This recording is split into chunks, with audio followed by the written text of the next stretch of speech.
There's no feeling more intense than starting over. If you deleted your homework the day before it was due, as I have, or if you left your wallet at home and you have to go back after spending an hour in the commute. If you won some money at the casino and then put all your winnings on red but it came up black. If you got your best shirt dry cleaned before a wedding and then immediately dropped food on it. If you won an argument with a friend and then later discovered that they just returned to their original view. Starting over is harder than starting up.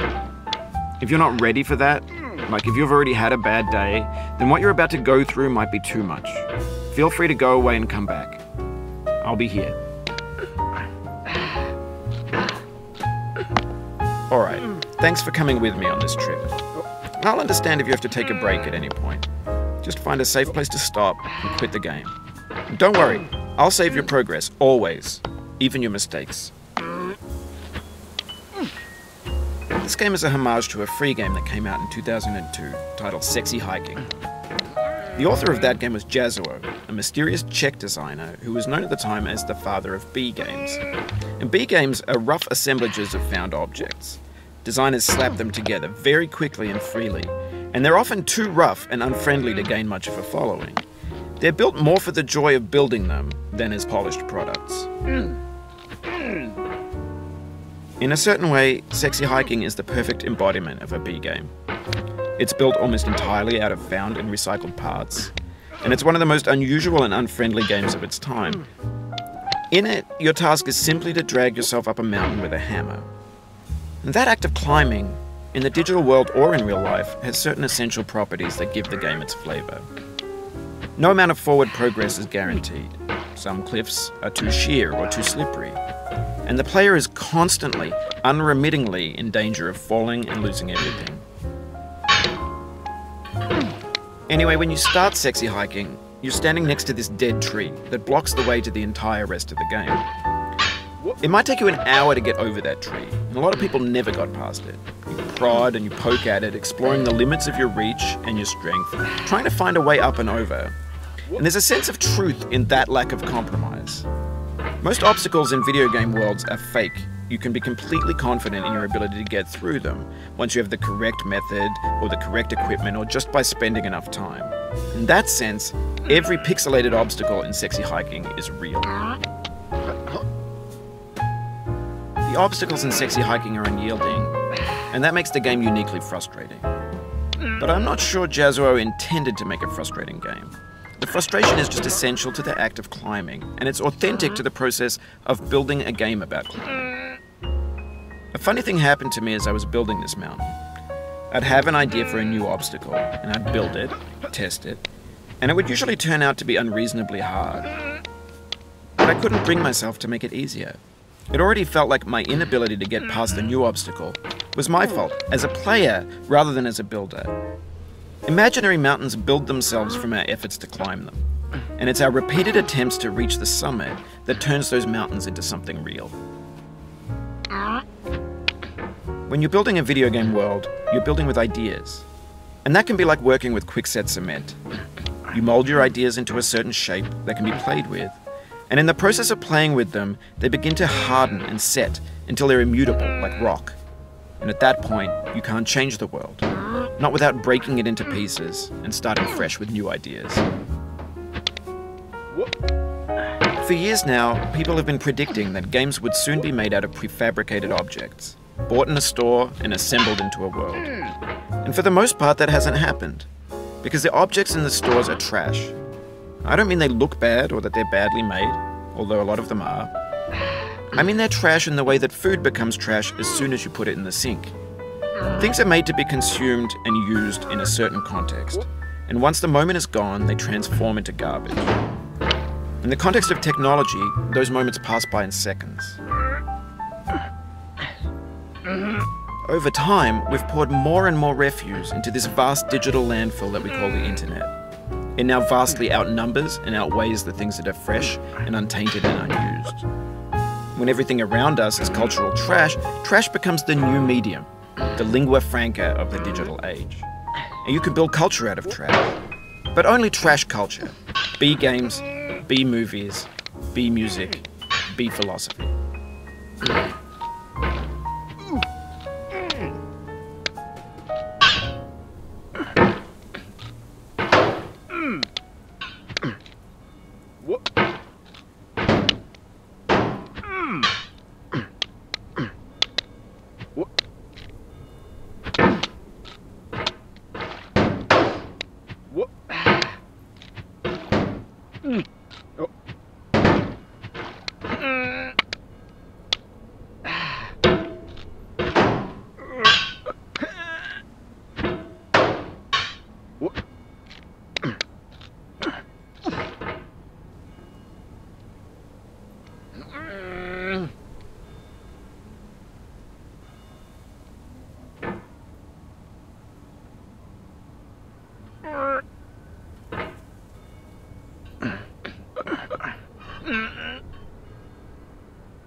Maybe this is what digital culture is.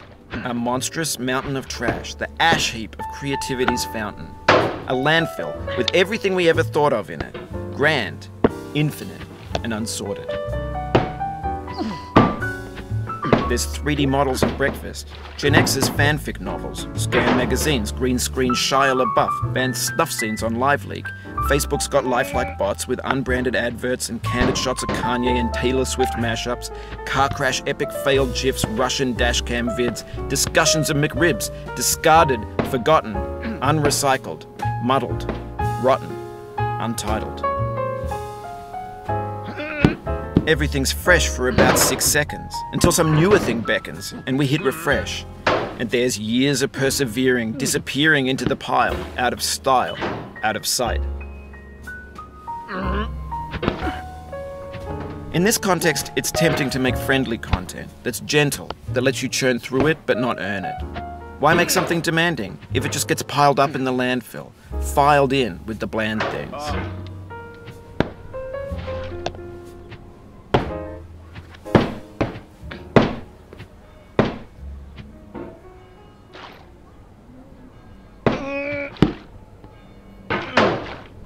Oh, you just lost a lot of progress.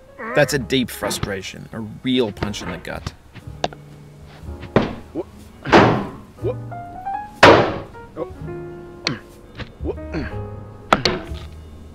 Oof, sorry about that.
Oh, it happened again.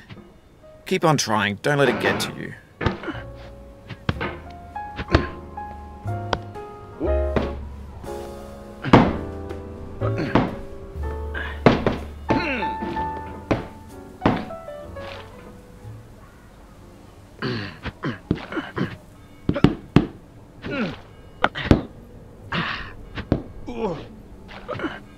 This thing that we call failure is not the falling down, but the staying down. Mary Pickford.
Hang in there. Don't let it get to you. But also, let it get you a little bit.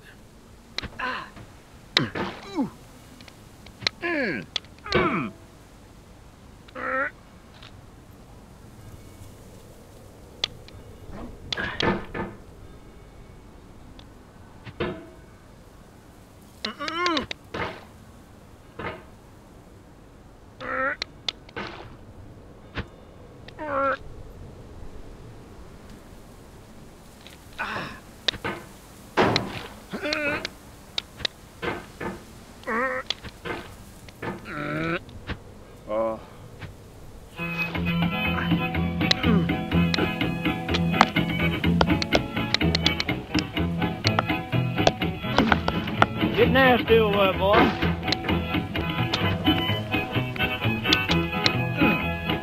Going down the road feeling bad. I'm going down the road feeling bad.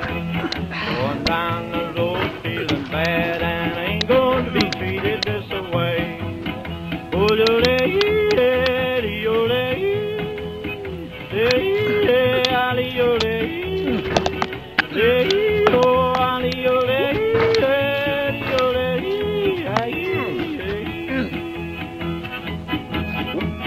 Lay them blues up, boyfriend.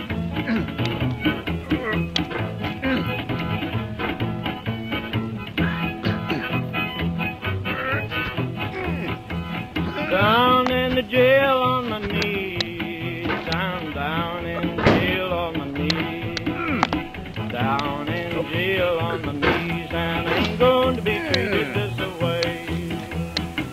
feed me on cornbread and cheese. They feed me on cornbread and cheese. They feed me on cornbread and cheese, and I ain't gonna be treated this way. Ole, ali, ole, hey, ole, ole, ole, ali, ole, hey, ole, hey. Let's go town, boys. Hey, buddy. Oh, Lord, Lord.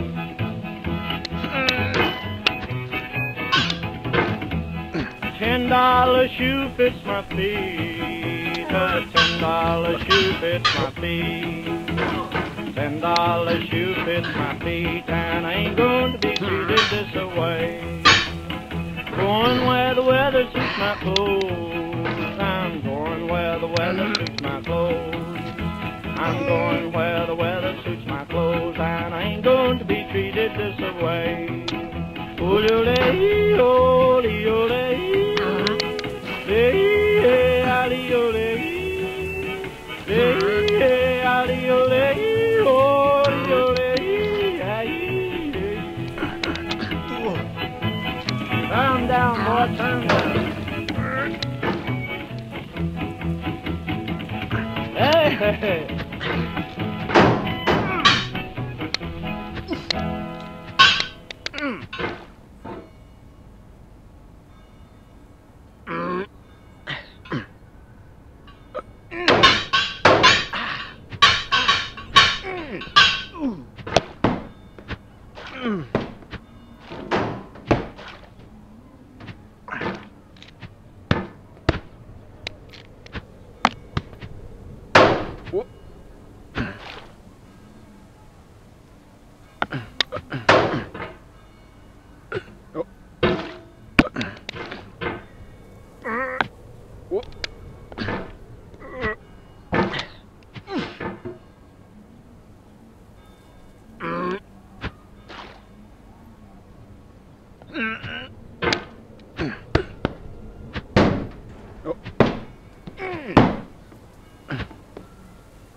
The soul would have no rainbow, had the eyes no tears. John Vance Cheney.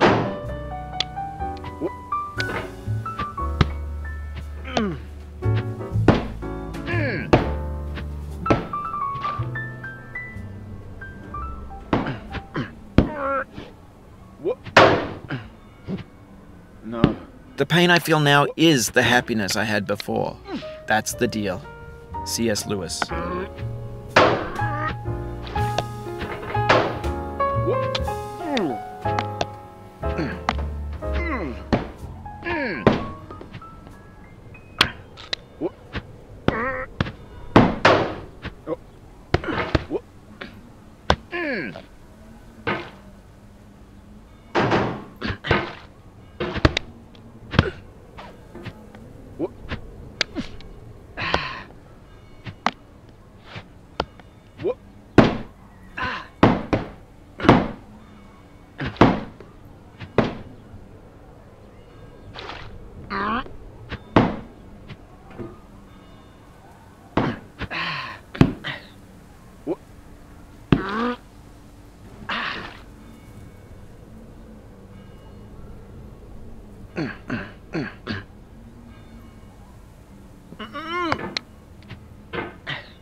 When games were new, they wanted a lot from you. Daunting you, taunting you, resetting and delaying you. Players played stoically. Now everyone's turned off by that. They want to burn through it quickly. A quick fix for the fickle, some tricks for the clicks of the feckless. But that's not you, you're an acrobat. You could swallow a baseball bat.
Hmm.